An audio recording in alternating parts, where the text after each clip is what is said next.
Hola, mi gente. We are here at Antojitos BK in Brooklyn. My name is Amelia, and I'm here with Frias. Thank you so much. Thank you. I'm excited to be able to finally talk to you. I'm so excited to talk to you about all your new projects and about bachata. So let's get right into it. So first of all, for anybody who's seen this interview and does not know you as an artist and doesn't know your music, can you just tell us a little bit about you, how you got into music, and how you got specifically into bachata? Because I know you didn't start as a bachatero. No. So tell us a little bit about your story.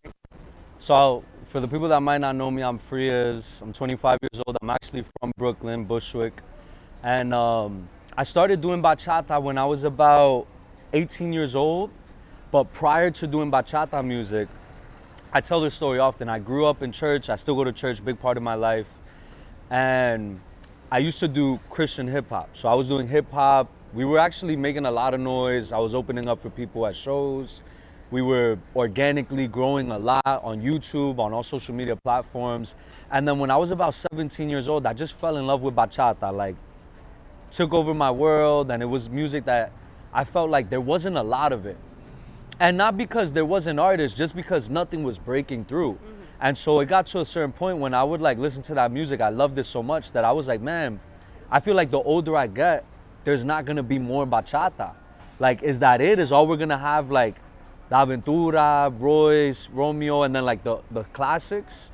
Like, there's not gonna be anything else. So then I started getting this feeling of like, well, if no one's gonna do it, then I'm gonna do it. And you know, that was around when I was like 17, 18 years old, and I decided to stop doing hip hop and focus completely on bachata. And then I actually went to college in Australia. I was at school in Sydney. And while I was over there, it was like, yo, either I do this now, like either I go back to New York, try to do this now, or like it's never gonna be a thing. And so I did a semester. I came back to New York. I met up with my boy Zay, who's actually like, now he's Romeo, one of Romeo's right hands. He is an incredible producer, an incredible musician. I call him like my godfather in bachata. Like, that's my padrino. I learned a lot from him. I teamed up with him and I started making bachata, and ever since then, foot on the gas, no brakes. That's been, you know, in a nutshell, how I was really able to focus and zone in on bachata and transition from something that, you know, hip hop was super important to me. I love that music. I'm from New York. That's something that's super important to our culture here. But I make bachata with like a pride that I never had in hip hop. Yeah. You know, I loved it, but I feel like bachata belongs to me, especially being a Dominican from El Cibao. So that's really why I got into this genre more than anything. It was a passion, a pride thing of like, yo, there needs to be more new young blood in this. And that was how I was able to step into it. That's a great story, but I feel like I see that. I see the hip hop is still. It still plays a role. Los elementos siguen ahí, yeah. It's never like, I didn't completely stop with that style, or I feel like even sometimes the way I perform is almost like a rapper, but yeah, it's something that you can't really erase from you, you know what I mean? Hip hop is a part of my identity. Yeah. Like, I grew up loving Jay-Z, loving Kanye, loving J. Cole, loving Drake, like, that's just a big part of my identity. Yeah. So it's not completely erased, but I feel like it actually helps me, and I'm able to implement things I learned from being in hip hop and bringing it into bachata. But yeah, there's no turning back. It's straight bachata, you know what I mean? All right, so let's talk a little bit about your new project. Yeah. So you have a new series that's going to be starting, Frias season. So yes. Where did the idea for that come from? So Frias season tell us a little bit about what it is. You know? Yeah, absolutely, absolutely. So, you know, recently this year, one of the things that I was thinking about when I started doing music for the rest of 2025, 2026, I was like, bro, I want to do things that I haven't done yet. That was a big thing for me. Like, I've put out a lot of music by myself. I'm like, but I want to get more creative and do things that either haven't really been done a lot in bachata or haven't ever been done or that I haven't done, but just new stuff. I was looking at streamers, guys like Kai Cenat, Aiden Ross, Blackboy, like, just the streaming community. And I said, yo, something that these guys do that no other type of entertainment does is this constant flow of media and entertainment. And in my brain, I'm like, yo, what does that look like in bachata? Because it would be obvious, like, streamers go and they stream every night. But I'm like, yo, but in bachata, we could do something where for a certain period of time, we just show up like as much as possible. And so the idea for Frias season I really got it from like the streaming community, but it's gonna be 1 month. I'm gonna try to do it annually, where it happens yearly. Like this is just the first season. But it's gonna be this annual thing where I take 1 month every year to drop new content every Friday, whether it's in August or in July or cualquier mes, puede ser cualquier mes, pero that 1 month out of the year, we're showing up for the Frias fan base every Friday. And so, you know, Frias season this year is gonna be in August. And one of the main things that we're doing is like, we're gonna drop a new Bachata merch collection. That's gonna be the first Friday. The second Friday, I believe we have a new single that's coming out. The third Friday, this interview should be coming out. And then the last Friday is gonna be like an en vivo version of the new single. And so I wanted to show up for the people that just love bachata, love the artistry, love the brand, and want to see more consistency.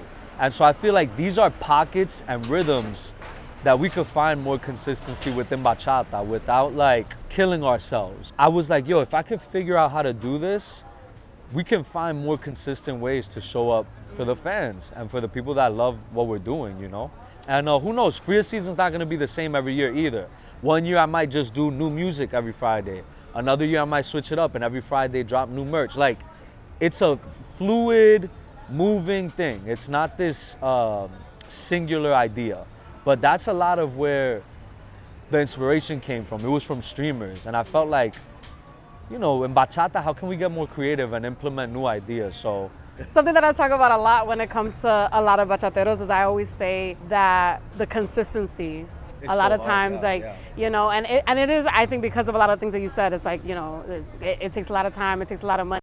But that's something that, you know, as opposed to in other genres where people are just like, you Every know, month, yeah. just like, you know, the consistency, I think is something that It's really missing in bachata, really is yeah. missing, is missing. So so this is gonna be really great because it's gonna kind of set a tone for maybe like people to start dropping more bachata. You know, maybe it'll inspire some other artists to do the Hopefully, same thing. hopefully, yeah. And start, you know, really getting a flow going when it comes to, you know, dropping music, because we see people drop a great song, but it's like they drop one song in the whole year, Right. or And they that's drop the- one song and then they didn't drop another song for 2 years. That's the thing with bachata, is like there's so many talented artists, there's so many talented creatives and incredible singers, but it's, you know, there's a real issue with like assets and resources in the genre. Bachata doesn't have infrastructure the way that reggaeton does, even like the salsa community or even dembow. Like everyone that's in it, at least right now, is in it because, you know, they really love it. Not because there's a label or a big budget behind it. Like people are in it because they're paying for it with their own money. And there, of course, there's very few people with like teams behind them, but the idea is just that everyone that's in it right now is in it because they love it, but it's hard to show up because of those limitations. So this is an attempt really more to say, how can we show up better? How can we show up in a place where people are seeing us and there's consistency? And, you know, I'm not saying I have the answers, but I definitely feel like it's a next step. Yeah. For me, I could talk for the Frias brand. I can't speak for like other people, but Yeah. for me, it's another step to what you're saying, the consistency thing. So what do you think is different, something different that you're doing now with this project? And how is what you're doing now different from the projects that you've done in the past and what you like the music that you've done in the past? As I grow as a songwriter, as a producer, as an artist, as a singer, I'm learning more about myself. And I'm learning more about what I like, what I don't like, what I want to give, what I don't want to give. And something that I do when I create is I'm looking from a place of like, what is the art that I want to see in the world? So like for me, I miss that, like I love the NYC bachata style. You know what I mean? But like when I'm looking at where's bachata right now, what are a lot of people creating? What's missing, you know? There's a pocket of people doing traditional bachata. There's a pocket of people, there's like a Miami style of bachata. There's a lot of bachateros that are like down south. Then there's the Europe style of bachata, but then there's DR and New York, which are like the two homes of bachata. I want to keep bachata alive in the style that I love. And that's my purpose and my mission within this genre, is like to continue breaking new ideas into it, but also being myself. Like I'm not really, as I get older, I'm not looking to compete with my peers or with other people. Yeah. I'm looking to create music that I'm proud of, number one, that when I get older and when I have grandchildren and, you know, I just got married earlier this year. That was a big accomplishment in my life. But I think about family a lot. I'm like, when I get older, I want my family to know, like, yo, he's joyful because he's proud of what he did. So I'd rather not spend time creating from a place of keeping up and competing and trying to do stuff because I know it's gonna work. I'd rather create from a place of, I love what I'm creating, I'm excited making new stuff, and I'm doing the music and the art that I wish I could listen to. Yeah. And I create from that place. So as I grow, as I get older, as I continue making music and creating, I'm always working from that place. That's where I feel like the music is going, and what I've been offering is like, you know, maybe it's not the newest thing in the world, but it's me. Yeah. It's you're getting me authentically, what I love, what I enjoy. And every record we're putting in 150%. We're busting our ass, writing the most we can, producing the best ideas that we can. And that's all you could do. You know what I mean? Show up the best way that you can. So that's been my like formula, my take on it, and my style, you know? Where do you see the future of bachata, and where do you see that bachata is right now? Yeah, so I think even in that, it connects a little bit to what we were just talking about too, in the sense that bachata right now, a lot of people talk bad about bachata, and I'm pro bachata. Like, I'm not gonna be in an industry and be hating on that industry. I believe that there's a lot of new talents in bachata, and that's great. There's a lot of people trying to make it happen on their own with their own money. Like, how am I gonna be talking bad about this genre that I love and at the same time trying to be in that industry? It's like, why would you talk bad about the thing you're trying to promote? Yeah. You know what I mean? I feel like that happens a lot in bachata, but where I see it right now, I think bachata is gonna enter one of the best stages it's ever been in, just because there's a lot of young talent. There's a lot of people working, writing, and creating new music. There's a lot of people trying to figure out how to break through the internet, like how to reach people. So I feel like bachata's in a state now where it's like, okay, it's not mainstream, it's not the #1 music in the forefront, it might not even be the most fruitful period, but I feel like we're in that stage where something's bubbling. Like where bachata, something is stirring up. There's too many people trying to make it happen. Like something has to crack. You know what I mean? Whether it be me, whether it be my brothers Clase or Joey Danny, or whether it's Chavi, or whether it's, you know, some of the veterans like Carlos Rose, JR, whoever it is, like something's gotta crack. Yeah. And so I feel like it's in that stage right now where it's like the calm before the storm. Bachata's in a fruitful, young stage for a new generation. But I believe that there's gonna be another season, another temporada, donde la bachata está en alta, where it is, there's another glory days coming for that genre. Is there ever a time that you felt pressured to branch out of bachata and do something else again? Like you said, you know, you did hip hop before. Has there ever been a time where you wanted to go, you know, maybe back to doing hip hop or doing something different that's not bachata? One of the only times I've ever really felt pressure in bachata, because ever since I started doing it, I've never been like, oh, let me go back to something else. But there's always this pressure from people that don't do bachata and are Latino, funny enough. They'll be like, yo, like, all right, you're good at bachata, but that's not really popular. Why don't you do reggaeton? Like, you make good, you know, I've made a couple reggaeton songs in some projects. They're like, yo, you're good at, like, or why don't you do dembow? Why don't you try, like, doing Spanish hip hop or try, like, and so there's been this pressure from people that don't necessarily understand the value that I see in bachata.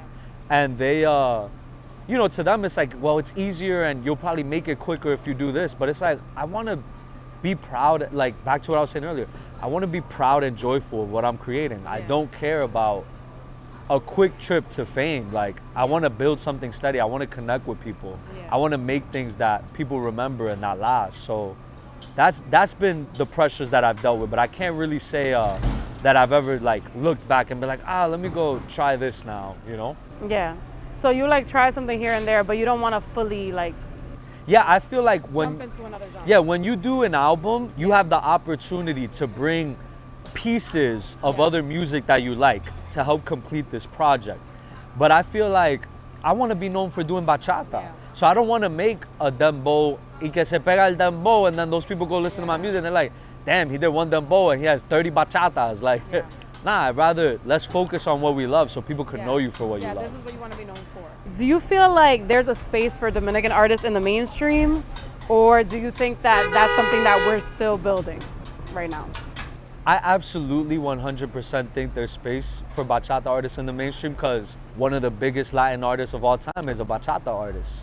You know what I mean? And bachata has done it before. Why can't it not do it again? I think there's space now, especially because so many people are making these bachata songs. Like, I'm not saying that they're doing the best thing, but I'm saying that means if they're doing it, the labels are seeing something, their fans are desiring something. So that means that there's an appetite for it. And so I do feel like there's a space for it in the mainstream. I just don't know if the people who are full-time bachata artists, if we'd figured out how to break through now. Or it could be a resource problem. Like, okay, yes, we have the music, we have the passion, maybe there's not the resources, but then that's how strategy comes in. It's like, all right, so figure out how to break through. Because if the labels are making Rosalia do it, Ozuna do it, they're making, Akon just did a bachata song with Anthony Santos. Like, if even people are doing crossovers, there's an appetite. There's something there that it's like, people want to hear what's going on in bachata. What was it like having your first sold out concert in Brooklyn? Oh my gosh, yes. That You're from Brooklyn, right? Yeah, I'm from Okay, Bushwick. so how did that feel to like be able to do it, be able to do a concert and have people show up like that for you, like at home? At home, yeah. I think when we did it, it was super ambitious. That place fits. I think that the cap was like 230 people or 250 people. And I remember when I called my boy to do it, sometimes you have to go above and beyond in the sense of like, because I had never played like at a club or in a lounge or anything like that. That's kind of like you skipping a step. So you just jumped right. You went straight to a concert. You didn't even do like a lounge or like, But what I will say is that I've done a few pop-up events that always either sell out or are almost full to capacity. So I knew, people will pay to come see a concert. So I'm like, all right, 250 is a big jump from 90, but I'm like, man, you can do it. Like, I kind of had to push myself, like, don't be afraid, figure it out. And I didn't announce any of the guests that were coming. So it wasn't like I'm also using other people's names to try to sell tickets. Like, it was like, nah, there's surprise guests, but you coming to see a Frias show. Yeah. And so I think for me it was surreal. Like, there was people that came from Boston. There was people that came from Connecticut. I spoke to a group of people. My own family, I had family fly out from Miami to come see the show. Like, seeing them that night, that was even like so surreal and crazy. And I think it was a beautiful moment. I think it was an encouragement to the new bachateros as well. Like, yo, if you continue building a brand, because I'm not speaking like I have all the answers either. I'm just saying like what I've done. Yeah. And so having that concert kind of, I feel like it showed people, like, people have an appetite for bachata. People want to come see these shows. People want to go dance. They want to be in the bachata environment. And we just have to provide it. So for me, it was encouraging. It was surreal doing it in Bushwick, where like my family's from. Yeah. Like, when my family came from DR in the 70s, they all moved to Bushwick and Bed-Stuy. And so, for me, it was just like being in the moment. And what's funny? I felt so peaceful. Like, I wasn't nervous leading up to it. I felt excitement. Yeah. I felt like I can't wait to do this, rather than like an anxiousness around it. I got a little nervous like 10 minutes before I was gonna go on stage though, because then it hits you like, oh, this is about to happen right now. But I would say like, wow, I felt so peaceful up until that point, which for me, that's a blessing from God. When you feel that calmness, to be able to navigate, think clearly, execute. And so, yeah, I would say that it was one of the most incredible experiences of my life, being with a band, like not just singing with the beat in the back. Yeah.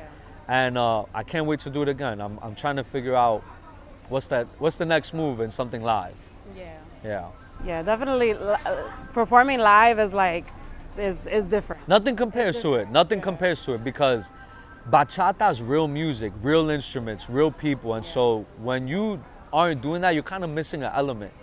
It's like you're missing an ingredient to the food that you're making. So, doing that, it felt, being on stage with my friends, like a lot of those guys on my band are my friends. Yeah. These aren't even like just people I'm paying and hiring. These are my boys. I record with them, I create with them. So to play live together, like, yeah, it was incredible. It was awesome. I wish that's one of the days of my life I wish I could relive it. What is something that maybe people who have been following you don't see? Like something that a part of your process that you don't share with the fans, you don't share with your supporters, that things that are not online. Yeah, I think there's a couple things. Like, people don't see, I'm a human, and I work really hard, and I love what I do, and I'm very passionate. But every artist deals with fatigue. Like, it's very difficult, But just because it's difficult doesn't mean it's impossible.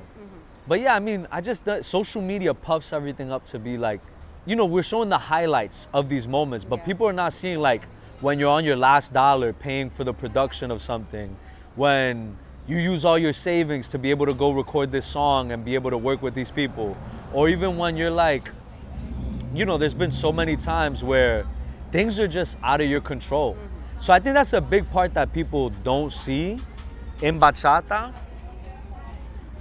It's all gonna be okay, my friend. It's all gonna, right, they don't see when I'm going through it. Right. No, but that's another real thing too. Like, there's a lot of frustrating moments, overwhelming moments, moments where you feel like, and I've spoken about this before, especially as a young man, you wanna be a provider, you wanna be disciplined, you wanna be responsible, you wanna show up for your family.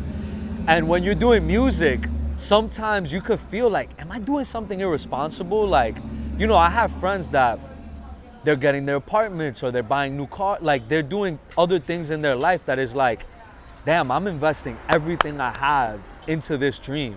And so that, there's been moments where I feel overwhelmed. I feel like, am I doing the right thing? And then there's just another part of me that's like, there's nothing else that you should be doing. Like, you're right where you need to be.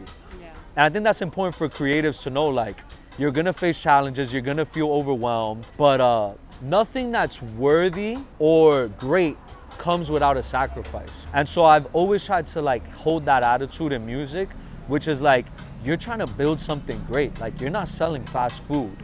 So that's not gonna be overnight. Like, you have to build this thing and you gotta go through it. There's no getting over it. The only way to the end is through. So a lot of people don't see that. They don't see that struggle.